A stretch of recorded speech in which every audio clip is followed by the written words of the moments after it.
नमस्कार दोस्तों, कैसे हैं आप सब? आशा करता हूँ बहुत अच्छे होंगे। इस वीडियो में हम मोनोलिथिस इंडिया लिमिटेड इस एसएमई आईपीओ का कंप्लीट रिव्यू करेंगे।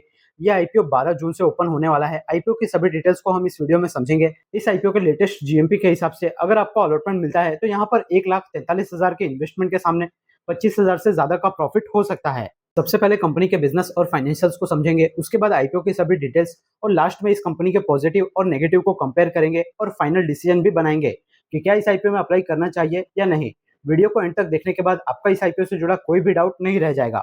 सबसे पहले अगर कंपनी के बारे में बात करें तो मोनोलिथिस इंडिया इस कंपनी की स्थापना 2018 से हुई है, यानी कि लगभग 7 साल इस कंपनी को हो चुका है। बेसिकली इस कंपनी का बात करें तो ये कंपनी जो है रेमिंग मास का प्रोडक्शन करती है। रेमिंग मास ये एक तरह का पाउडर होता है, जबकि स्टील मेल्ट किया जाता है, आयरन वगैरह मेल्ट किया जाता है तो जो बड़ी बड़ी भट्टियां होती है उसके अंदर चारों तरफ ये लगाया जाता है। क्योंकि जहाँ भी फर्नेस में यानी भट्टियों पे स्टील वगैरह आयरन वगैरह को मेल्ट किया जाता है तो उसके अंदर टेम्परेचर बहुत ज़्यादा होता है। इतनी ज़्यादा जो गर्मी होती है उसको इवनली कंट्रोल करने के लिए इस तरह का पाउडर का चारों तरफ लगाया जाता है। इस तरह के कंपनी के कुछ प्रोडक्ट देखने को मिल जाते हैं, SLM99, BG77, इस तरह के अलग अलग जो है पाउडर का कंपनी प्रोडक्शन करती है। इससे जो बड़ी बड़ी स्टील और आयरन की भट्टी होती है वो टूटने से बच जाती है और अंदर जो गर्मी होती है वो भी इवनली कंट्रोल हो जाता है। तो काफ़ी यूनिक और काफ़ी अलग तरीके का इस कंपनी का बिजनेस देखने को मिल जाता है। इंडिया के अंदर 80% से ज़्यादा जितने भी स्टील के प्लांट है वहाँ पे ये कंपनी अपने प्रोडक्ट को सप्लाई करती है। और कंपनी के कस्टमर्स के बारे में बात करें तो इंडिया के अंदर जो भी लीडिंग स्टील वगैरह के मैन्युफैक्चरिंग कंपनियां हैं वो सभी इसकी क्लाइंट देखने को मिल जाती है। अब हम इसके आईपीओ के डिटेल्स की बात करें तो इसके आईपीओ का टोटल साइज 82 करोड़ है, जो कि एसएमई के हिसाब से काफ़ी अच्छा बड़ा इशू साइज नजर आ रहा है। पूरा का पूरा फ्रेश इशू है, यानी पूरा पैसा सीधे कंपनी के पास जाएगा। 12 जून से 16 जून तक ये आईपीओ ओपन रहेगा। 135 रुपए से 143 रुपए आईपीओ का प्राइस बैंड रखा गया है। 17 जून का इसका अलॉटमेंट आ जाएगा और 19 जून को इसकी लिस्टिंग एनएससी एसएमई के प्लेटफॉर्म पे होते हुए नजर आ जाएगी। तो 1000 शेयर्स का एक लॉट होने वाला है। 1,43,000 रुपए का आपको अमाउंट चाहिए। नंबर के हिसाब से बात करें तो 1907 रिटेल शेयर होल्डर्स को इसमें अलॉटमेंट मिलेगा, क्योंकि बाद प्रमोटर का हिस्सा घट के 74% के आसपास रह जाएगा। सबसे जरूरी इस कंपनी के फाइनेंशियल्स की बात करें तो इसके फाइनेंशियल्स में हमें हर साल अच्छा खासा ग्रोथ दिखाई दे रहा है। कंपनी के एसेट 16 करोड़ से बढ़ के 56 करोड़ पहुंच चुके हैं। कंपनी का रेवेन्यू जो 2023 के अंदर 42 करोड़ होता था वो डबल से भी ज्यादा होते हुए लगभग 100 करोड़ के आसपास 2025 के लिए पहुंच चुका है। कंपनी के प्रॉफिट में भी हर साल अच्छा ग्रोथ दिखाई दे रहा है। 4.5 करोड़ का प्रॉफिट कंपनी 2023 में रिपोर्ट करती थी। फाइनेंशियल ईयर 2024 में वो प्रॉफिट डबल होता हुआ दिखाई दिया और फाइनेंशियल ईयर 2025 में भी लगभग 90% का जंप प्रॉफिट में दिखाई दे रहा है। फाइनेंशियल ईयर 2025 के लिए कंपनी ने 98 करोड़ के लगभग का रेवेन्यू और 15 करोड़ का नेट प्रॉफिट रिपोर्ट किया है। कंपनी के पास कर्जा की बात करें तो 7.43 करोड़ का कर्जा दिखाई देता है। डेट टू इक्विटी रेशियो की बात करें तो वो 0.21 है, जो कि मैनेजेबल है। आरओई और आरओसी रेशियो 50% के करीब है और कंपनी बात करे तो 15% के प्रॉफिट मार्जिन पे अपना बिजनेस चला रही है। आईपीओ के बाद कंपनी का पी रेशियो जो है 21 के करीब होने वाला है। अगर इसके पीयर ग्रुप से तुलना करें तो इसके कॉम्पिटिटर में एक ही company Raghav productivity enhancer limited वो नजर आती है। वो अभी लगभग 90 के पी मल्टीपल पे ट्रेड कर रही है। आईपीओ के अपर प्राइस बैंड के हिसाब से कंपनी का मार्केट कैप 310 करोड़ के आसपास का बनेगा।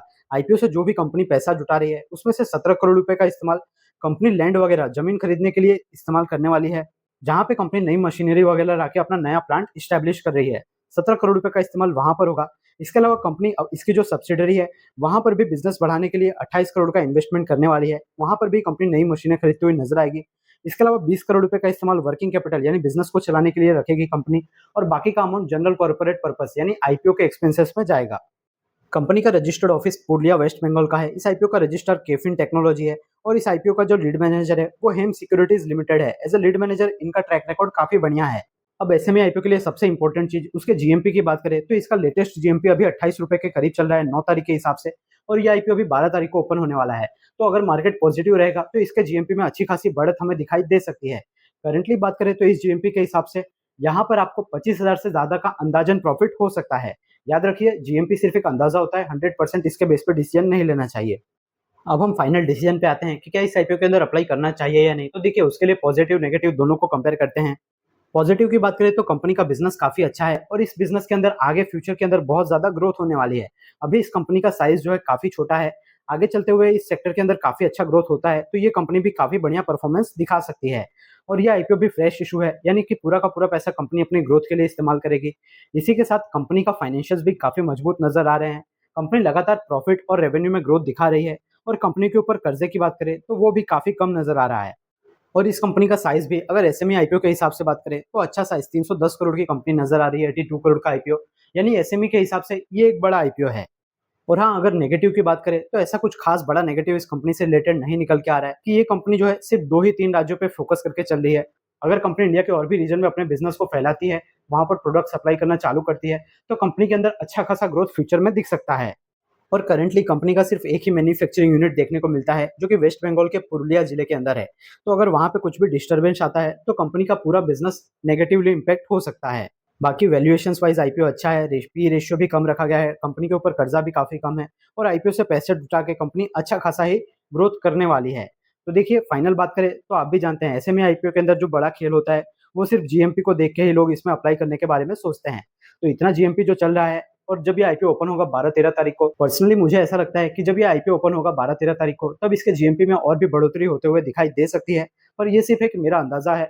उसके हिसाब से इस आईपीओ के अंदर दमदार सब्सक्रिप्शन आपको देखने को मिलेगा। पर कुछ भी फाइनल डिसीजन अगर आप बना रहे हैं, तो वो आपको अपनी रिस्क और अपना एनालिसिस लगा के ही बनाना चाहिए। पर्सनली मेरी बात करें तो मैं इस आईपीओ के अंदर, अगर जीएमपी इसका 50% के करीब ऊपर जाता है, तो मैं इस आईपीओ के अंदर लिस्टिंग गेन के लिए थोड़ा-सा इंटरेस्टेड रहूँगा। क्योंकि ऐसे में आईपीओ में 20-25% जीएमपी देख के अप्लाई करना ये एक बहुत बड़ी भूल होती है, क्योंकि ऐसा जीएमपी सिर्फ 1 दिन में ही पूरा का पूरा खत्म हो सकता है।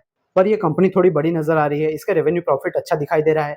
इसी हिसाब से मैं इस आईपीओ के लिए थोड़ा-सा एक्साइटेड हूँ। क्या आप भी इस आईपीओ को लेकर एक्साइटेड है या नहीं? और आप इसमें अप्लाई करेंगे या नहीं? कमेंट सेक्शन में आपका जो भी डिसीजन है, वो ज़रूर बता दीजिए। मैं आशा करता हूँ आपको हमारे द्वारा दी गई सारी जानकारी इस आईपीओ से रिलेटेड एकदम क्लियरली समझ में आ चुकी होगी। अगर सब कुछ क्लियरली समझ में आया तो वीडियो को एक लाइक ज़रूर कीजिए, और इसी तरह की सभी वैल्यूएबल जानकारी देखने के लिए, बाकी एसएमई आईपीओ के रिव्यू का वीडियो देखने के लिए आप एसएसएम यानी श्री स्टॉक मार्केट इस चैनल को सब्सक्राइब करके बेल आइकन को ज़रूर प्रेस कर लीजिए। हमारे चैनल पे आपको सभी एसएमई आईपीओ का पूरा इन डिटेल में कंप्लीटली रिव्यू देखने को मिलता है। मेन बोर्ड आईपीओ का रिव्यू, अपकमिंग आईपीओ से जुड़ी सारी जानकारी और पर्टिकुलर एक-एक शेयर का कंप्लीट फंडामेंटल और टेक्निकल एनालिसिस देखने को मिलता है, जिससे अगर आप कोई डिसीजन लेना चाहोगे उस शेयर में बाय, सेल या होल्ड का, तो उसके अंदर आपकी बहुत ज़्यादा हेल्प हो जाती है। स्टॉक एनालिसिस का हमने कंप्लीट प्लेलिस्ट बना के रखा है, जिसमें अभी तक 24 शेयर का एनालिसिस कर चुके हैं। एसएमई आईपीओ का भी कंप्लीट प्लेलिस्ट आपको देखने को मिल जाएगा। सेचीरोम एसएमई आईपीओ जो ओपन है, उसका कंप्लीट रिव्यू का वीडियो हमने बनाया हुआ है, तो उसको ज़रूर चेकआउट कीजिए। और अभी जो अपकमिंग एसएमई आईपीओ आने वाले हैं, जैसे कि समय प्रोजेक्ट हो गया, जेनिक पावर हो गया, इन सभी के रिव्यू का कंप्लीट वीडियो आपको हमारे चैनल पे देखने को मिल जाएगा। तो आप कोई भी आईपीओ का अपडेट मिस ना हो, इसके लिए आप हमारे चैनल के साथ ज़रूर जुड़े रहें। अगर आपको हमारे द्वारा दी गई जानकारी पसंद आती है, वीडियो वैल्यूएबल लगती है, तो आप अपने एसएमई आईपीओ और मेन बोर्ड आईपीओ में अप्लाई करने वाले दोस्तों के साथ हमारी वीडियो को जरूर शेयर कीजिएगा। बाकी मैं मिलता हूँ आपसे नेक्स्ट वीडियो में किसी और एसएमई आईपीओ के रिव्यू के साथ। तब तक के लिए याद रखिए, the more you learn the more you earn. Thank you.